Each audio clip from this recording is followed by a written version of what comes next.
Le magazine de ce dimanche s'intéresse justement aux logements sociaux et économiques initiés par le président de la République. Pour en parler, nous recevons Célestin Kouala. Il est le directeur du logement et de la copropriété au ministère du Logement, de l'Assainissement et de l'Urbanisme. Monsieur Kouala, bienvenue et merci d'avoir accepté l'invitation de la rédaction de RTI 1. Tout de suite, M.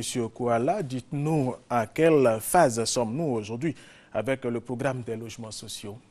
Merci beaucoup, M. Alwarassa. Je voudrais déjà rappeler que nous avons des disponibilités foncières au niveau de l'intérieur du pays et indiquer aussi que nous avons acquis de nouveaux terrains en ce qui concerne Abidjan. C'est 400 hectares du côté de Songon, 80 hectares à Bassam et 40 hectares à Bingerville. Ces différents terrains qui ont été acquis. Aujourd'hui, nous avons achevé les études, les APS, les avant-projets sommaires des voiries primaires. Et donc, nous allons commencer incessamment les travaux de terrassement, de débroussement, si vous voulez, mais aussi de préparation des plateformes qui vont accueillir les villas témoins pour permettre aux Ivoiriens de voir, par rapport aux souscriptions qu'ils sont en train de faire chez les promoteurs, de leur permettre donc de voir le type de villa auquel ils auront droit. Voilà. Avant de continuer, au niveau du district d'Abidjan, quelles sont les communes retenues? Revenez rapidement sur ces communes. D'accord. Alors, nous avons exactement 3 grands sites. Nous avons un terrain de 400 hectares du côté de Songon, donc sur la route de Dabou. Un terrain de 80 hectares du côté de Modeste sur la route de Bassam. Et puis enfin, un terrain de 40 hectares à Bingerville. Bingerville. Très bien. Alors, il y a combien? 107 terrains sur l'ensemble du territoire national. Dans toutes les villes de Côte d'Ivoire, il y a un terrain disponible sur les 107 départements. Très bien, nous savons que le projet va commencer par Abidjan. Tout à fait. D'accord, très bien. Alors c'est pourquoi je voulais que vous reveniez sur les sites d'Abidjan. Alors il y a combien de promoteurs? Aujourd'hui, nous avons sélectionné au total 39 promoteurs immobiliers. Et ces promoteurs immobiliers, si vous voulez, ont été sélectionnés quand même sur la base de critères assez rigoureux. On a pris quand même la peine de regarder, si vous voulez, déjà leur capacité d'autofinancement, de regarder leur contrat de bail pour s'assurer que les bureaux dans lesquels ils vont recevoir les Ivoiriens sont effectivement leurs bureaux, les contrats du personnel technique, du personnel commercial, etc. On a pris également la peine, si vous voulez, en ce qui concerne ces 34 promoteurs-là, de les obliger, comme disait tout à l'heure une des opératrices immobilières, à ouvrir des comptes séquestres. Voilà, parce que le principe, c'est que le promoteur immobilier construit les premiers logements sur ses financements propres, à travers un crédit promoteur, certes, mais à travers une certaine capacité d'autofinancement. Les comptes séquestres ont donc pour objet de sécuriser les dépôts des Ivoiriens, pour éviter qu'il n'y ait de la manipulation. C'est une loi de notre pays, la loi de 1999, qui nous permet, n'est-ce pas, de sécuriser ces comptes-là. Donc, sur ces 39 promoteurs, il faut indiquer qu'ils ont quand même une certaine expérience. Il y a des promoteurs étrangers, par exemple, qui ont une bonne expérience, par exemple, en France, mais surtout dans des pays africains comme le Maroc, que nous avons visité, Casablanca, Marrakech, où les Marocains ont réussi à réaliser de grands programmes immobiliers. Mais en plus de ces promoteurs étrangers, il y a la chambre syndicale. Voilà, qu'en est-il des Ivoiriens? Alors, justement, en plus de ces 4 ou 5 promoteurs étrangers, il faut dire qu'il y a la chambre syndicale des promoteurs immobiliers qui a construit l'ensemble des programmes immobiliers que nous connaissons, les programmes immobiliers de ces 20 dernières années, qui est associé à notre programme, qui fait partie donc des promoteurs. Ils ont travaillé dans des conditions qui étaient bien difficiles ces dernières années. Nous les avons associés et nous avons ajouté à ces anciens promoteurs immobiliers-là de nouveaux promoteurs ivoiriens. Alors, l'idée, c'est qu'il faut permettre à ces nouveaux promoteurs-là de travailler également, d'accord? Parce que la question du logement social nous renvoie aussi à la question de l'emploi. La question de l'emploi à travers la création d'emplois pour la main-d'œuvre locale, la création d'emplois pour les bureaux d'études, la création d'emplois également pour les PME et les PMI. Comme ce sont de nouveaux promoteurs immobiliers, nous avons pris la peine non seulement de faire les comptes séquestres comme pour tout le monde, mais surtout d'adjoindre à chaque promoteur immobilier un inspecteur du ministère qui est chez le promoteur tous les jours pour s'assurer que les Ivoiriens sont bien reçus, c'est très important, pour s'assurer que le promoteur immobilier en question respecte le protocole d'accord qu'il a signé avec l'État de Côte d'Ivoire et pour s'assurer également qu'il va rentrer dans les délais que nous lui avons imposés. Donc c'est vrai qu'on donne l'opportunité à de petites PME, à de nouvelles entreprises ivoiriennes de devenir demain de grands promoteurs immobiliers, mais ça se fait avec un contrôle, avec une certaine rigueur qu'on applique par derrière. Et vous voulez nous dire que vous les avez sélectionnés avec beaucoup de rigueur? Oui, je peux vous assurer que les promoteurs ont été sélectionnés avec beaucoup de rigueur et mieux. Dans le protocole d'accord, il est clairement inscrit que si le promoteur immobilier n'arrive pas à réaliser, que ce soit au démarrage du chantier ou en milieu du chantier, on se rend compte que les maisons sortent difficilement ou qu'ils rencontrent beaucoup de problèmes, le promoteur immobilier en question sera purement et simplement remplacé. Alors, depuis le début de ce mois, oui, souscripteurs et promoteurs ont commencé à se rencontrer justement pour finaliser les dossiers, mais est-ce qu'il y a des difficultés? Vous savez, on ne peut pas réaliser un grand programme immobilier comme celui-là sur l'ensemble du territoire national sans connaître de difficultés.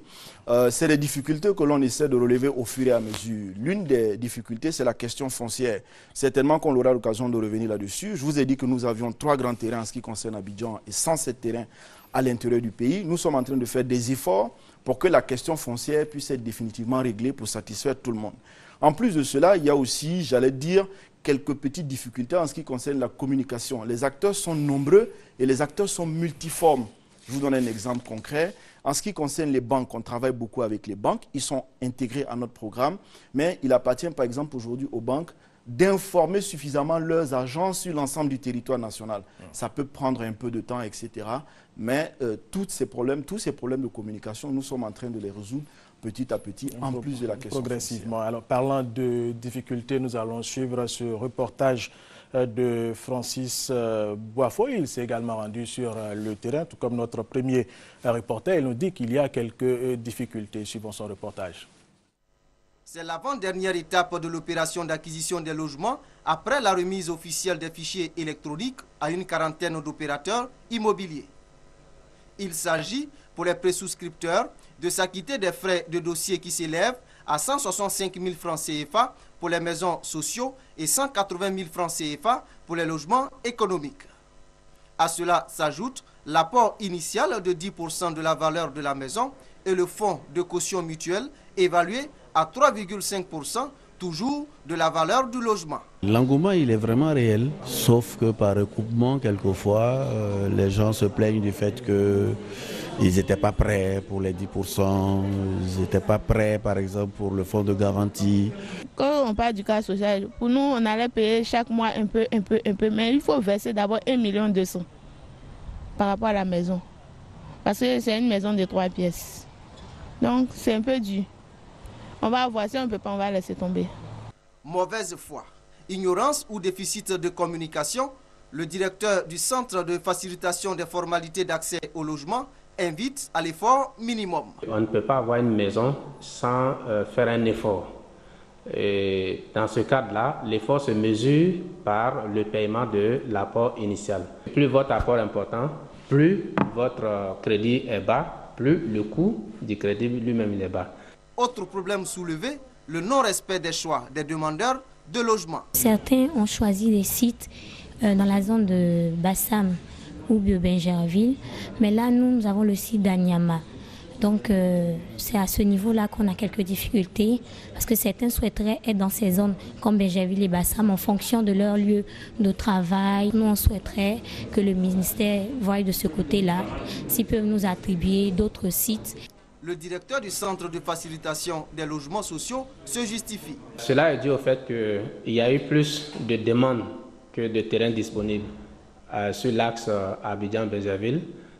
C'est la même chose sur l'axe Abidjan-Bassam. Le gouvernement s'est engagé à donner une maison à tous ceux qui en ont fait la demande.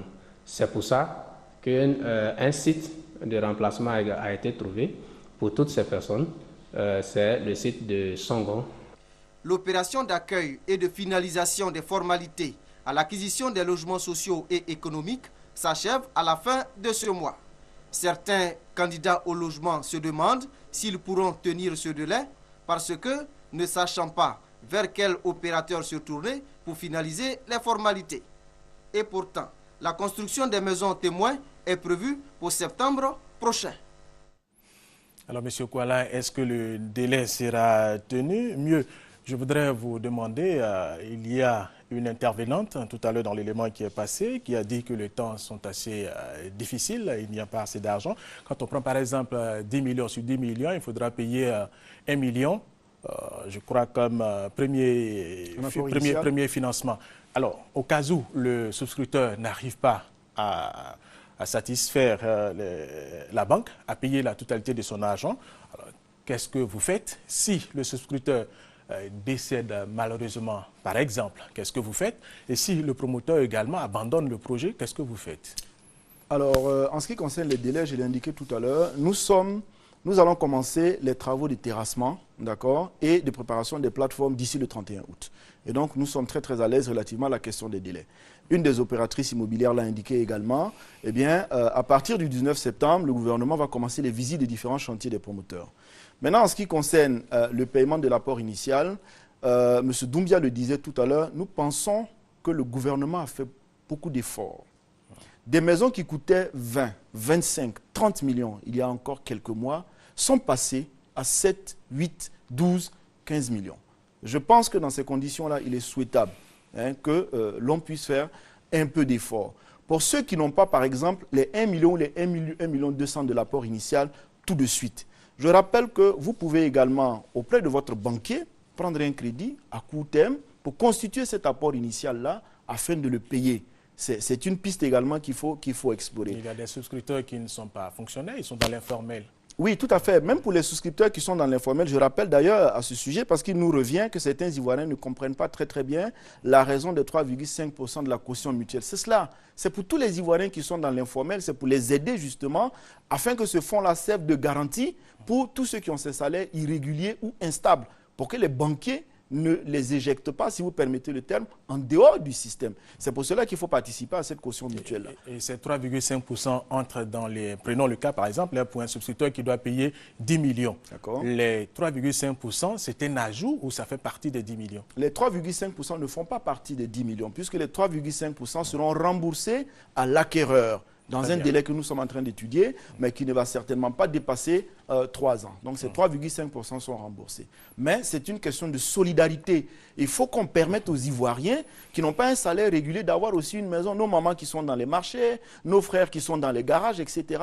Il faut qu'ils puissent rêver et rendre ce rêve-là réel à travers l'acquisition d'un logement. Il faut encourager les banquiers à travers, n'est-ce pas, la liquéfaction, la mise à disposition de fonds dans, n'est-ce pas, ce fonds de garantie qui est logé à la BNI ou FSH, au fonds de soutien de l'habitat. Alors, je prends toujours le cas de 10 millions, c'est plus facile pour faire les calculs. Alors, pour quelqu'un qui doit payer 10 millions en tout, en gros, combien est-ce qu'il doit payer? Alors, l'information générale que je peux vous donner, pour quelqu'un qui doit payer par exemple 10 millions, si c'est un logement de type économique, les logements sociaux vont de 5 à 10 millions, les économiques de 10 à 15 millions. Pour 10 millions, on va dire qu'on va payer, pour les logements sociaux, vous payez 135 000 francs de frais de dossier et 150 000 francs de frais de dossier pour un logement économique. Si vous avez choisi une maison de 10 millions par exemple, eh bien vous allez payer 350 000 francs de frais de caution mutuelle et vous allez payer 150 000 francs de frais de dossier. Ça fait donc 500 000 francs.